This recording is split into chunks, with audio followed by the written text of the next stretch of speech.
열린교회 성도 여러분 안녕하세요. 11월 23일 매일 성경 묵상 함께 하겠습니다. 오늘 묵상할 말씀은 다니엘서 11장 1절에서 19절의 말씀입니다. 함께 읽겠습니다.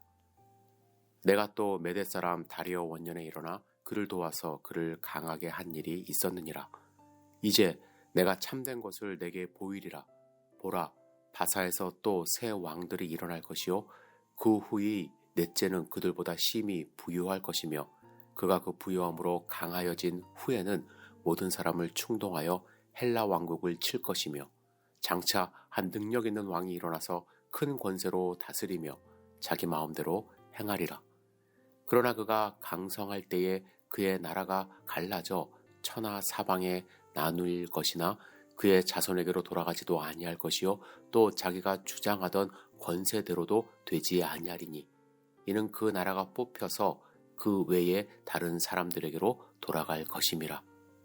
남방의 왕은 강할 것이나 그 군주들 중 하나는 그보다 강하여 권세를 떨치리니 그가 권세가 심히 클 것이요 몇 해 후에 그들이 서로 단합하리니 곧 남방왕의 딸이 북방왕에게 가서 화친하리라.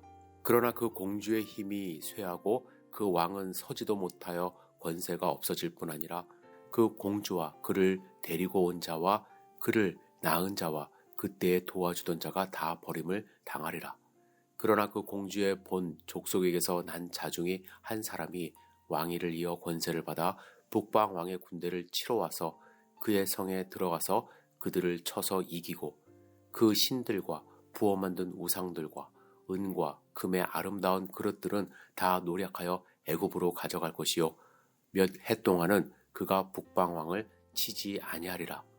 북방왕이 남방왕의 왕국으로 쳐들어갈 것이나 자기 본국으로 물러가리라. 그러나 그의 아들들이 전쟁을 준비하고 심히 많은 군대를 모아서 물이 넘침같이 나올 것이요 그가 또 와서 남방왕의 견고한 성까지 칠 것이요 남방왕은 크게 노하여 나와서 북방왕과 싸울 것이라. 북방왕이 큰 무리를 일으킬 것이나 그 무리는 그의 손에 넘겨준 바 되리라.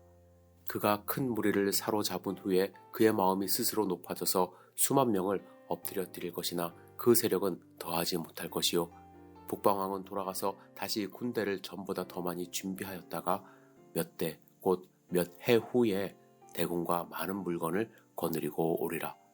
그때 여러 사람이 일어나서 남방왕을 칠 것이요 내 백성 중에서도 포악한 자가 스스로 높아져서 환상을 이루려 할 것이나 그들이 도리어 걸려 넘어지리라. 이에 북방왕은 와서 토성을 쌓고 견고한 성읍을 점령할 것이요 남방 군대는 그를 당할 수 없으며 또 그가 택한 군대라도 그를 당할 힘이 없을 것이므로 오직 와서 치는 자가 자기 마음대로 행하리니 그를 당할 사람이 없겠고 그는 영화로운 땅에 설 것이요 그의 손에는 멸망이 있으리라. 그가 결심하고 전국에 힘을 다하여 이르렀다가 그와 화친할 것이요 또 여자의 딸을 그에게 주어 그의 나라를 망하게 하려 할 것이나 이루지 못하리니 그에게 무익하리라. 그 후에 그가 그의 얼굴을 바다로 돌려 많이 점령할 것이나 한 장군이 일어나 그의 정복을 그치게 하고 그 수치를 그에게로 돌릴 것이므로 그가 드디어 그 얼굴을 돌려 자기 땅 산성들로 향할 것이나 거쳐 넘어지고 다시는 보이지 아니하리라. 아멘. 오늘 본문의 말씀은 바사에서 일어날 네 왕과 헬라의 분열에 대해서 예언하시고 후에 애굽의 프톨레미 왕조를 가리키는 남방 왕조와 수리아의 셀루쿠스 왕조를 가리키는 북방 왕조 사이에 일어날 전쟁 그리고 외교에 대해서 말씀하고 계십니다. 사실 1절은 10장의 끝 부분으로 이제 붙여서 봐야 될 것 같아요. 그래서 새롭게 11장을 시작하는 거는 2절부터라고 보시면 될 것 같은데 2절은 이제 일어날 바사 제국의 역사를 한 문장으로 간추려 말씀합니다. 바사 제국에는 여러 왕들이 등장하는데 그 가운데 특히 아하수에로 크세르크세르라고 이제 알려져 있죠. 그 왕이 바사 제국을 경제적으로 아주 크게 번영케 했을 뿐만 아니라 그 부를 바탕으로 세계 최강의 군대를 조직하여 이제 헬라와 싸우게 됩니다. 하지만 여러분들이 아시는 것처럼 헬라의 유명한 알렉산더 대왕에 의하여 패망하게 되죠. 하지만 헬라 제국 역시 알렉산더 대왕이 젊은 나이에 갑자기 죽게 된 후에 네 장군에 의해 4개 지역으로 분할됩니다. 알렉산더 대왕에게는 두 아들이 있었지만 살해당했어요. 어렸기 때문에 그렇죠. 그래서 결국에는 혈연적으로 전혀 상관이 없는 네 장군에 의하여 제국이 상속된 것입니다. 이제 5절부터는 알렉산더 대왕이 죽은 후에 분열된 헬라 제국의 네 왕국 중에서 남방의 애굽 왕국과 북방의 시리아 왕국 간의 전쟁에 대한 예언입니다. 알렉산더의 네 장군 중 가장 유능했던 프톨레미가 남방 애굽을 통치했습니다. 그리고 북방 시리아를 통치했던 셀루쿠스는 세력이 처음에는 약했어요. 그래서 프톨레미의 예속된 형국이었습니다. 하지만 셀루쿠스가 점차 번성합니다.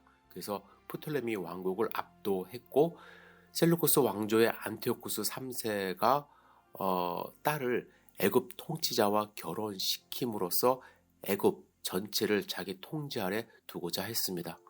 이때 안티오쿠스는 남왕국의 영토였던 유대 땅을 빼앗아 북왕국의 수중에 넣어 다스리기 시작을 하죠. 이때부터 예루살렘은 셀루쿠스 왕조의 지배를 받게 됩니다. 하지만 안티오쿠스는 여기서 멈추지 않고 헬라, 즉 그리스까지 자기의 세력을 넓히려 했지만 수포로 돌아갑니다. 그래서 결국에는 패전 비용을 지불해야 했기 때문에 안티오쿠스는 여러 신전들의 보물을 약탈하게 되는데 이때 흥분한 군중의 손에 의하여 명예롭지 못한 죽음을 맞이하게 됩니다. 오늘 본문의 말씀은 언젠가도 한번 말씀드린 내용인데요. 역사적으로 그대로 성취가 되었어요. 이 내용은 사실 너무나도 자세하게 기록이 되어 있기 때문에 다니엘서는 모든 역사가 일어난 뒤, 즉 기원전 약 168년에서 134년경에 작성된 책이라고 주장하는 학자들이 참 많습니다.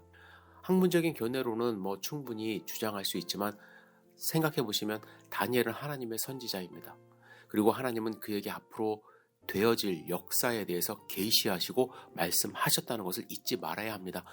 그런데 문제는 이렇게 예언하시며 그들에게 닥칠 환난을 말씀하셨음에도 불구하고 유대인들은 환난을 대비하는 삶을 살지 못했다는 것입니다.